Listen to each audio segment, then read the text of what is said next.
বিজয়ের আরও এক ধাপ উত্তরণের জন্য অভিনন্দন। জুলাই ঘোষণাপত্র সফলভাবে প্রণয়নের এই কঠিন কাজের সাথে যুক্ত সকলকে আন্তরিক ধন্যবাদ এবং মোবারকবাদ। এই গুরুত্বপূর্ণ অবদানের জন্য আপনাদের কাছে বাংলাদেশ কৃতজ্ঞ থাকবে। তবে এই ঘোষণাপত্রে কি জাতির আকাঙ্ক্ষা পূর্ণ করতে পারছে? না, পারে নাই। এই ঘোষণাপত্র আরো সর্বাঙ্গ সুন্দর হইতে পারত যদি কিছু সীমাবদ্ধতা দূর করতে পারত। এটা হয় নাই সম্ভবত দুইটা কারণে। এক, রাজনৈতিক দলগুলোর মধ্যে অর্গানিক ইন্টেলেকচুয়াল ক্যাপাসিটি বা বুদ্ধিবৃত্তিক ক্যাপাসিটি এটা না থাকা, বা নেহায়তি বিপ্লবের আকাঙ্ক্ষা বুঝতে ব্যর্থ হওয়া। আমি এই জন্যই বলি যে বিপ্লবের আকাঙ্ক্ষা প্রচলিত রাজনৈতিক দলগুলো ধারণ করতে না পারলে নতুন রাজনৈতিক শক্তি উত্থিত হবে। আসেন এখন আমার মতে এই ঘোষণাপত্রে 5টা প্রধান সীমাবদ্ধতা নিয়ে আলাপ করি। অনেকেই অনেক বিষয় নিয়ে আলাপ করতেছেন, সবগুলোই ভ্যালিড।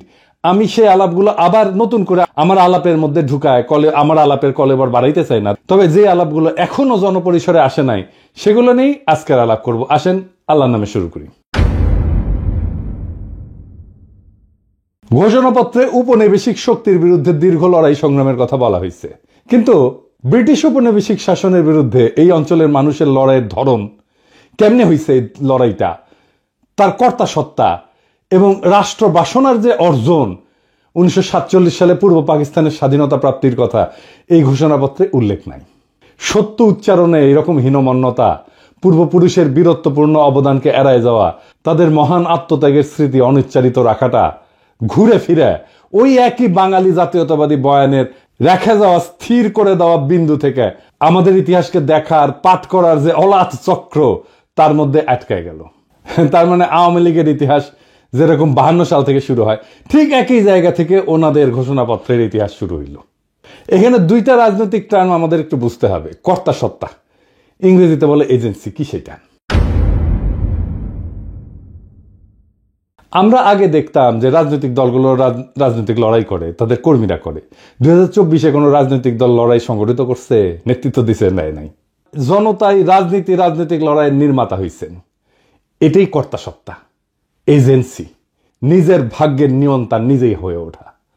2024 সালের বর্ষা বিপ্লব আমাদের দেখাইছে যে সাধারণ মানুষ চাইলে নিষ্ক্রিয় দর্শক বা শাসিত প্রজা থেকে দেশের রাজনীতির সবচেয়ে বড় খেলোয়াড় বা সক্রিয় কর্তা হয়ে উঠতে পারে। যখন জনগণ নিজের শক্তি সম্পর্কে সচেতন হয় এবং সেই শক্তি প্রয়োগ করার জন্য ঐক্যবদ্ধ হয়ে মাঠে নামে, তখনই জন্ম নেয় সত্যিকারের রাজনৈতিক কর্তা সত্তা, যেটা হয়েছে 2024 সালে। তো এই রাজনৈতিক কর্তা সত্তা জনগণের থাকায় লাভ কি, না থাকলে ক্ষতি কি? জনগণের রাজনৈতিক কর্তা সত্তা বা এজেন্সি একটা দেশের জন্য খুবই গুরুত্বপূর্ণ। সহজ ভাষায় এটা হলো জনগণের সেই ক্ষমতা যার মাধ্যমে তারা নিজেদের ভাগ্য নির্ধারণে সক্রিয় ভূমিকা পালন করে। এর থাকা বা না থাকার উপরে দেশের ভবিষ্যৎ এবং নাগরিকদের জীবনযাত্রার মান নির্ভর করে। যখন একটা দেশের মানুষের রাজনৈতিক এজেন্সি বা কর্তা সত্তা থাকে, তার অনেক ভালো ফল আছে। যেমন সরকারের জবাবদিহিতার স্বচ্ছতা নিশ্চিত হয়। জনগণ যখন সক্রিয় থাকে তখন সরকার যা খুশি তাই করতে পারে না। শাসকেরা জনগণের কাছে তাদের কাজের জন্য জবাবদিহি করতে বাধ্য থাকে। জনগণ প্রশ্ন করতে পারে, সমালোচনা করতে পারে এবং নির্বাচনের মাধ্যমে সরকারকে ক্ষমতা থেকে সরাইতেও পারে। এই এজেন্সি আমরা হারাই ফেলছিলাম। নাগরিক অধিকার সুরক্ষিত থাকে, মানে রাজনৈতিকভাবে সচেতন এবং সক্রিয় জনগণ তাদের সাংবিধানিক এবং মানবিক অধিকার, যেমন বাক স্বাধীনতা, সমাবেশের স্বাধীনতা, ন্যায় বিচার পাওয়ার অধিকার, এই সম্পর্কে সজাগ থাকে। কোন সরকার এই অধিকারগুলো কেড়ে নেওয়ার চেষ্টা করলে জনগণ ঐক্যবদ্ধভাবে প্রতিরোধ গড়ে তোলে, যেটা আমরা করছিলাম। হাসিনা এগুলো সবগুলো আমাদের কেড়ে নিয়েছিল। এর ফলে রাষ্ট্রের সুশাসন এবং স্থিতিশীলতার প্রতিষ্ঠা পায়। যেমন জনগণ যখন নীতি নির্ধারণী প্রক্রিয়ায় অংশগ্রহণ করে তখন সরকারের গৃহীত সিদ্ধান্তগুলো আরো বাস্তবসম্মত হয়, গণমুখী হয়। এর ফলে সামাজিক উত্তেজনা কমে এবং দীর্ঘমেয়াদী রাজনৈতিক স্থিতিশীলতা তৈরি হয়। জনগণ অনুভব করে যে রাষ্ট্র তাদের কথা শোনে। 4 নাম্বার, সামাজিক ন্যায় বিচার এবং সমতা বৃদ্ধি পায়। সমাজের প্রান্তিক, দরিদ্র, অনগ্রসর এবং সুবিধাবঞ্চিত গোষ্ঠীগুলো তাদের এজেন্সির মাধ্যমে নিজেদের দাবি দাওয়া তুলে ধরতে পারে। এর ফলে রাষ্ট্র তাদের প্রতি নজর দিতে বাধ্য হয় এবং সমাজে অর্থনৈতিক এবং সামাজিক বৈষম্য কমে আসে। যেমন ধরেন শ্রমিক সংগঠনগুলো তাদের কর্তা সত্তা প্রয়োগ করে ন্যায্য মজুরি এবং নিরাপদ কর্মপরিবেশ আদায় করে নিতে পারে। এবং 5 নাম্বার, জাতীয়তাবোধ এবং দেশপ্রেম শক্তিশালী হয়। যখন জনগণ মনে করে যে দেশটা তাদের এবং দেশের ভালো মন্দে তাদের ভূমিকা আছে, তখন তাদের মধ্যে স্বাভাবিকভাবেই দেশপ্রেম, জাতীয়তাবোধ বৃদ্ধি পায়। তারা দেশের সম্পদ রক্ষা করে, দেশের উন্নয়নে নিজেদেরকে অংশীদার মনে করে। আর যেই দেশে জনগণের রাজনৈতিক এজেন্সি না থাকে সেই দেশে এক অন্ধকার পরিস্থিতি তৈরি হয়। সেই দেশের স্বৈরাচারী আর নিপীড়নমূলক শাসনের জন্ম হয়, যেটা হাসিনার আমলে হয়েছে। শাসকেরা যা খুশি তাই করতে পারে। সরকার ধীরে ধীরে স্বৈরাচারী হয়ে ওঠে এবং জনগণের উপর নিপীড়ন নির্যাতন চালায়। ভিন্ন মতকে শক্তি দিয়ে দমন করা হয়। হাসিনা যা যা করছে, হাসিনার আমলে আমরা এজেন্সি হারাইছিলাম, আমাদের কর্তা সত্তা হারাইছিলাম। ব্যাপক দুর্নীতি এবং সম্পদ লুণ্ঠন হয়, কারণ সরকারের কোনো জবাবদিহিতা থাকে না। রাষ্ট্রীয় সম্পদকে ব্যক্তিগত সম্পদে পরিণত করা হয়। ক্ষমতাসীন এবং তাদের মদতপুষ্ট একটা গোষ্ঠী ব্যাপক দুর্নীতিতে জড়ায় পড়ে, দেশের সম্পদ বিদেশে পাচার হয়ে যায় এবং সাধারণ মানুষ রাষ্ট্রীয় সম্পদের সুফল থেকে বঞ্চিত হয়। একই জিনিস ঘটছে হাসিনার আমলে। এর ফলে দেশ অর্থনৈতিকভাবে পঙ্গু হয়ে যায়, ধনী গরিবের মধ্যে বৈষম্য আকাশচুম্বী হয়। এজেন্সি না থাকলে নাগরিক অধিকারের চরম লঙ্ঘন হয়। যেখানে এজেন্সি নাই সেখানে অধিকারও নাই। মানুষের কথা বলার স্বাধীনতা, সংবাদপত্রের স্বাধীনতা, এমনকি নিরাপদে বেঁচে থাকার অধিকারও কেড়ে নেওয়া হয়। আইন বিচার ব্যবস্থা ক্ষমতাসীনদের হাতিয়ারে পরিণত হয়। দেখছেন না হাসিনার আমলে যা যা হয়েছে, সব আমাদের এজেন্সি বা কর্তা সত্তা হারানোর ফল। এর ফলে জনগণ দ্বিতীয় শ্রেণীর নাগরিকে পরিণত হয়। তাদের জীবন, সম্পদ, সম্মান সব হুমকির মুখে থাকে এবং জবাবদিহিতা না থাকায় অযোগ্য ব্যক্তিদেরকে গুরুত্বপূর্ণ পদে বসায় এবং দেশের জন্য ক্ষতিকর সব সিদ্ধান্ত নেয়। যেহেতু জনগণ কথা বলতে পারে না, তাই সেই ভুল বা সিদ্ধান্তগুলোই চলতে থাকে এবং রাষ্ট্র হিসেবে দেশটা ব্যর্থ হইতে শুরু করে। এর ফলে শিক্ষা, স্বাস্থ্য, অর্থনীতির মতো সমস্ত গুরুত্বপূর্ণ কাজ ভেঙে পড়ে একে একে এবং দেশের ভবিষ্যৎ অন্ধকার হয়ে যায়। সামাজিক স্থবিরতা দেখা দেয়, হতাশা দেখা দেয়। জনগণ যখন দেখে যে দেশে ভালো মন্দ তাদের কিছুই করার নাই, কিছু যায় আসে না, তখন তাদের মধ্যে তীব্র হতাশাবোধ এবং বিচ্ছিন্নতাবোধ জন্মায়। তরুণ প্রজন্ম দেশের প্রতি আস্থা হারায় ফেলে এবং সুযোগ পেলে দেশ ছেড়ে চলে যেতে চায়। সমাজের সৃষ্টিশীলতা এবং অগ্রগতির পথ বন্ধ হয়ে যায়। তার মানে জনগণের রাজনৈতিক এজেন্সি বা কর্তা সত্তা, এটা হইতেছে একটা সুস্থ কার্যকর রাষ্ট্রের হৃৎপিণ্ড। এটা থাকলে রাষ্ট্র জনগণের শক্তিতে বলীয়ান হয়, আর না থাকলে সেই রাষ্ট্র একটা অন্তঃসার শূন্য কাঠামোতে পরিণত হয়, যে কোনো সময় যেটা ভেঙে পড়তে পারে। আমরা আমাদের এজেন্সি, আমাদের কর্তা সত্তা এই 2024 নিজের হাতে নিতে পারছি। এইটাই 2024 বিপ্লবের সবচেয়ে বড় সাফল্য। এইবার আসেন আমাদের জুলাই ঘোষণাপত্রের দ্বিতীয় সীমাবদ্ধতার কথা বলি। বাংলাদেশের সাম্প্রতিক ইতিহাসের গুরুত্বপূর্ণ সবগুলো ঘটনার কথা উল্লেখ আছে এখানে, খুব ভালো। 1975 সালের 7ই নভেম্বরের সিপাহী জনতার বিপ্লবের কথাও আছে, কিন্তু 1975 সালের 15ই আগস্টের বিপ্লবের কথা নাই। কেউ আর তারে ওন করে না। এই জন্যেই আওয়ামী লীগ মর্সিয়া গাইতে পারে, বঙ্গবল্টু মরে নাই। 1975 15 আগস্ট দেশপ্রেমিক সেনাবাহিনী শেখ মুজিবের বাকশাল সরকারকে উৎখাত করে। সেই বিপ্লব জনতা অভিষিক্ত করে, পথে নামে আসা তাদেরকে অভিনন্দিত করে। সিপাহী জনতার বিপ্লবকে আকাশ থেকে পড়ছে। 90-এর সামরিক স্বৈরাচারের বিরুদ্ধে গণ অভ্যুত্থানের পর 3 জোটের রূপরেখা এটা লেখা হয়েছিল, সেটা লঙ্ঘন করছে। বিজয়ী দলসমূহের মধ্যে রাজনৈতিক সমঝোতা ভঙ্গ, জন আকাঙ্ক্ষা পূরণের যে ব্যর্থতা এবং পরবর্তীতে সেই অভ্যুত্থানের অঙ্গীকার ধারণ করতে না পারার কারণে পর্যায়ক্রমে বাংলাদেশ রাষ্ট্রের অগণতান্ত্রিক চরিত্র ধারণের অশুভ পরিণতির উল্লেখ এই জুলাই ঘোষণাপত্রে নাই। তত্ত্বাবধায়ক সরকার ব্যবস্থা ধ্বংস করার বিষয়ে উল্লেখ নাই। কেন, কিভাবে এই ফাংশনিং ব্যবস্থাটা ধ্বংস হইল সেটার কোনো উল্লেখ আছে? নাই। তবে একই ঘটনা আবার ঘটলে আমি সেটাকে কিভাবে বাধা দেব? এবার আসেন 3 নাম্বার সীমাবদ্ধতা।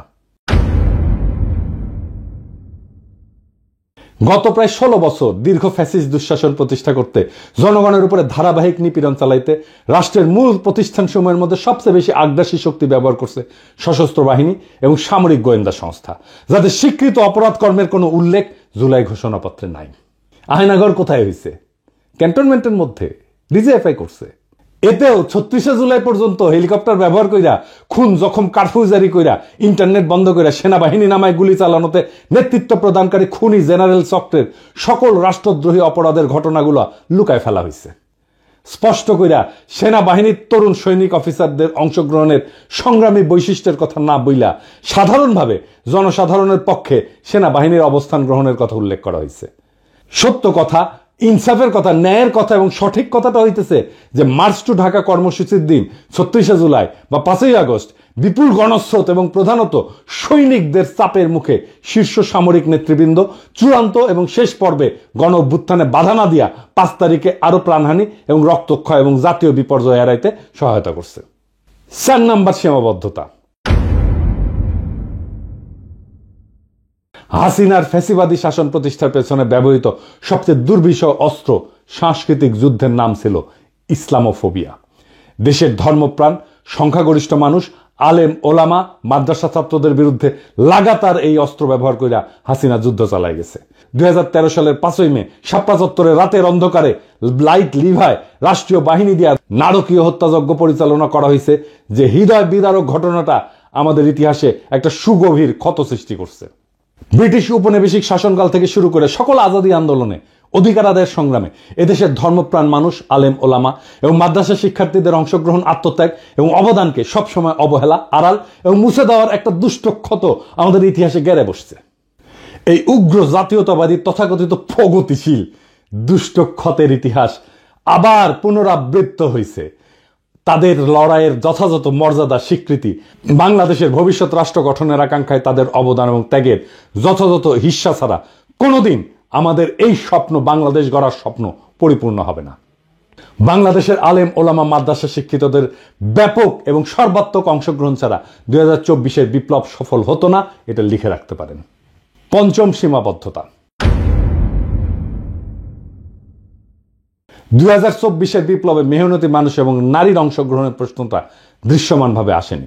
জুলাই গণ অভ্যুত্থানে অংশগ্রহণকারী বড় দুইটা শক্তি ছিল শহরের মেহনতি মানুষ এবং নারী সমাজ।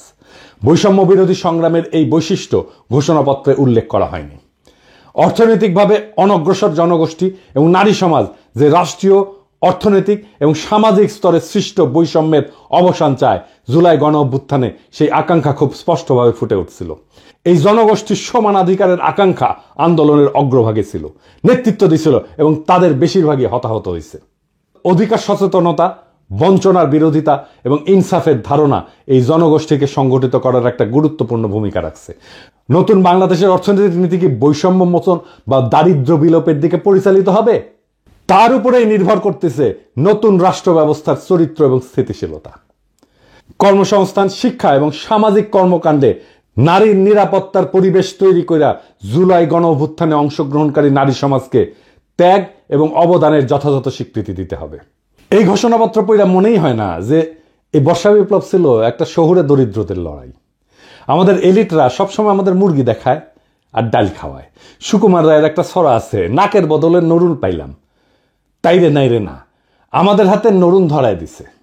রাজনৈতিক দলগুলোকে বলবেন, জিজ্ঞেস করবেন পয়েন্ট ধরে ধরে যে কেন আপনারা এই বিষয়গুলোকে যুক্ত করেন নাই, না হলে তারা নিজেদেরকে দেশের মালিক ভাবা বন্ধ করবে না। রাজনৈতিক দলগুলোকে মনে রাখতে হবে দেশের মালিক জনগণ, জনগণই সার্বভৌম ক্ষমতার উৎস। আপনারা আশা জাগান কিন্তু ডেলিভার করতে পারেন না, খুবই হতাশাজনক। জুলাই ঘোষণাপত্র একটা গুরুত্বপূর্ণ মাইল ফলক, এটা কোনো সন্দেহ নাই, কিন্তু এটা কোনোভাবেই শেষ গন্তব্য না, শেষ কথা না। এটা আমাদের দীর্ঘ লড়াই, ত্যাগ এবং স্বপ্নের এক ক্ষণিক প্রতিফলন, যার পেছনে আছে বহু রক্ত, অশ্রু আর আশার গল্প। এই ঘোষণার জন্ম হয়েছে এক গর্জে ওঠার সময়ের ভেতর থেকে, যখন মানুষ আর তাকাইছিল না কোনো নেতা বা দলের দিকে, বরং নিজেরা হাতে তুলে নিছিল রাজনৈতিক কর্তাসত্তার ভার। কিন্তু যে ঘোষণাপত্রের জন্ম হলো এই রক্ত গরম বাস্তবতা থেকে, সেটা যদি সেই বাস্তবতার বহু বর্ণ, বহু স্বর এবং মূল তাগিদকে ধারণ করতে ব্যর্থ হয়, তাহলে সেটা এক অর্থে জনগণের সাথে বিশ্বাসঘাতকতা হবে। যারা ময়দানে প্রাণ দিল, যারা নিঃস্ব হয়েও আশায় বুক বাঁধল, যারা চোখের সামনে ভাই বোন হারালো, তাদের ইতিহাস, তাদের দাবি, তাদের আত্মত্যাগের ভাষা বাদ পড়ে গেল। ঘোষণাপত্র না, সেটা হয়ে ওঠে আবার এক শ্রেণীর ক্ষমতা কাঠামোর পুনরুৎপাদনের হাতিয়ার। এই ব্যর্থতা নিয়ে নিরুৎসাহিত হওয়া যাবে না, বরং এই ব্যর্থতা থেকে নতুন শক্তির জন্ম দিতে হবে। যদি প্রচলিত রাজনৈতিক দলগুলো এজেন্সিহীন, ভবিষ্যৎ বিমুখ হইয়া পড়ে, তবে নতুন নেতৃত্ব, নতুন কাঠামো, নতুন চেতনার আবির্ভাব হবে। কেননা ইতিহাস দাঁড়ায় থাকে না, সে আগায় যায়, পিছনে ফেলে দেয় তাকেই যাকে সে ব্যর্থ মনে করে। তাই আসেন আমরা এই ঘোষণাপত্রকে একটা খসড়া হিসেবে বিবেচনা করি। এটা জনগণের অসীম শক্তির সামনে একটা খোলা চিঠি, যা আবার লেখা হবে, আবার সম্পাদিত হবে, আবার জনগণই তার রূপ নির্ধারণ করবে। এটাই হলো গণতন্ত্রের প্রকৃত চেহারা, যেখানে প্রত্যেকটা মানুষ শুধু ভোটার না, ইতিহাসের লেখক, যেখানে জনগণ শুধুই অনুসারী না, বরং রাষ্ট্র নির্মাণের কর্ণধার। আমরা যারা প্রশ্ন করতেছি, সমালোচনা করতেছি, তারা কেউ এই প্রক্রিয়ার বাইরে না, বরং এই চর্চাই আগামী দিনের সুসংগঠিত, সুবিচার ভিত্তিক, ন্যায় ভিত্তিক, ইনসাফ ভিত্তিক বাংলাদেশের ভিত্তি করবে। বর্ষা বিপ্লব একদিনের ব্যাপার না, এই শুরু, শেষ না। এইটা একটা যাত্রা, এটা একটা জার্নি। এইখানে গন্তব্যের দিকে যাত্রা আছে, কিন্তু গন্তব্যে পৌঁছানো নাই। গন্তব্য সবসময় অধরা থাকে। আমরা প্রত্যেক দিন একটু একটু করে অগ্রসর হই, আরো ভালো, আরো প্রগতিশীল, আরো মানবিক আর একটা রাষ্ট্রের দিকে। এটাই আমাদের যাত্রা, এটাই আমাদের রাজনীতি, এটাই রাষ্ট্র গঠন। ইনকিলাব জিন্দাবাদ।